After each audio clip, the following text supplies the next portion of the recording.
The Galactic Council had made their decision clear. Humans were the weakest species in the known galaxy. No natural armor like the Krillians, no telepathic abilities like the Zenthari, no energy manipulation like the Vortans. They were fragile, short-lived, and utterly unremarkable. Dr. Sarah Chen stood in the observation chamber of the research station orbiting Nexus 7, watching the alien delegates whisper among themselves as they reviewed her credentials. She was here as a xenobiologist, nothing more. A token human presence to satisfy diplomatic protocols. The real work would be done by the superior species. "The human will observe only," declared Ambassador Thexkar, his chitinous exoskeleton gleaming under the station's lights. "The apex predator of Nexus 7 requires handlers with actual capabilities." Sarah bit back her response.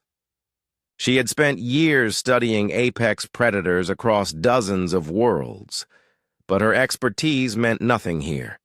To them, she was just another fragile human. The beast in question was magnificent and terrifying, standing 12 feet tall with obsidian.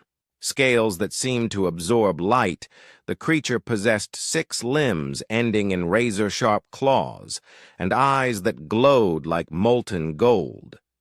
The locals called it a shadow maw, and it had been captured after terrorizing settlements across 3 continents. "Preliminary scans show incredible intelligence," reported Dr. Vextil, the Zenthari team leader. "Neural complexity rivals our own species. However, it has killed every handler we've sent." The Krillian security chief, Gorthak, flexed his armored appendages. "My exoskeleton can withstand its claws. I will establish dominance." Sarah watched through the reinforced viewing port as Gorthak entered the containment chamber. The Shadow Maw's golden eyes tracked his movement, and she noticed something the others missed: the creature's pupil dilation, the slight backward lean of its massive head. It wasn't preparing to attack. It was afraid. Gorthak's approach was all aggression and intimidation, exactly what would trigger a defensive response from any intelligent predator. The inevitable happened within seconds. The Shadow Maw's claws found the weak points in the Krillian's armor, and emergency teams had to extract the wounded security chief. 3 more attempts followed. The Vortan energy wielder was drained and nearly mauled. The Zenthari telepath was overwhelmed by what she described as primal fury too intense to penetrate. Each failure reinforced the delegate's conviction that only the strongest species could handle such a creature.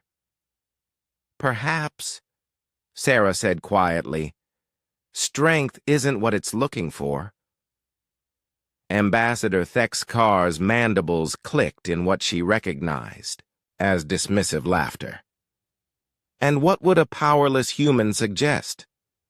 Sarah had spent her career being underestimated, had watched as her discoveries were credited to alien colleagues, had been relegated to the background while superior species took the lead.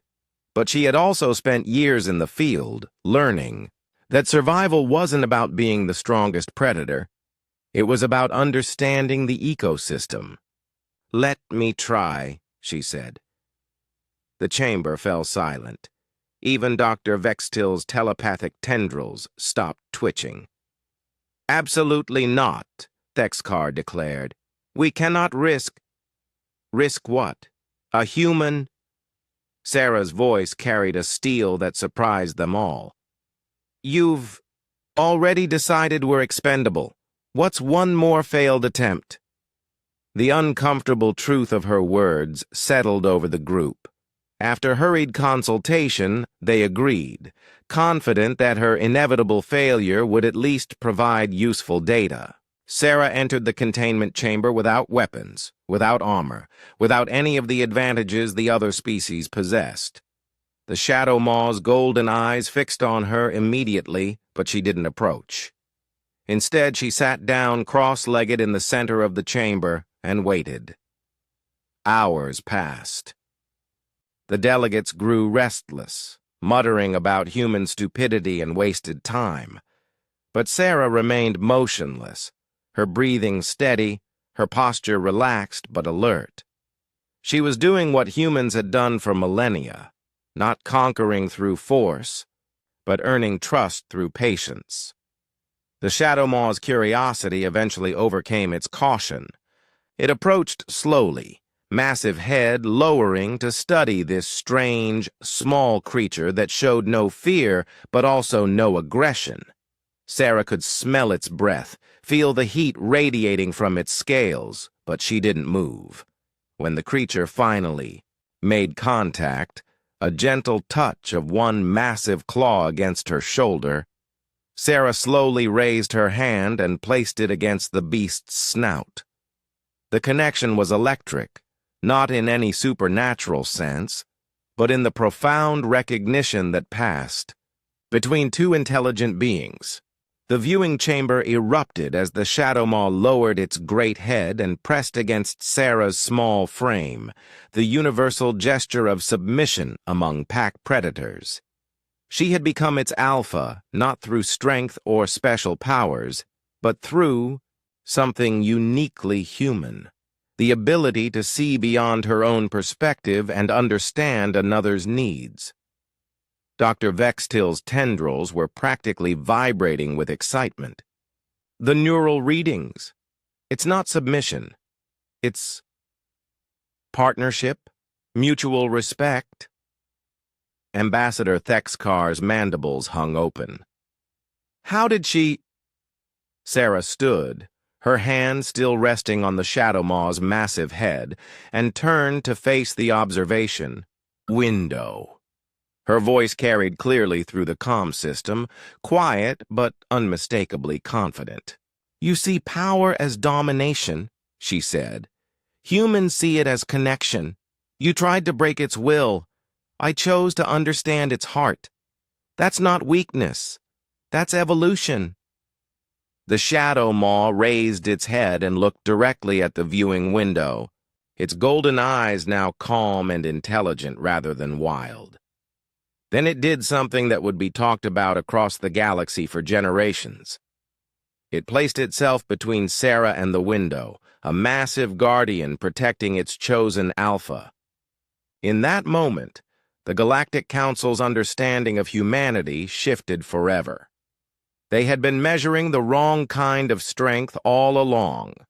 While they had developed technologies and abilities to overcome their environments, humans had developed something far more powerful, the capacity to transform their environments by transforming the relationships within them.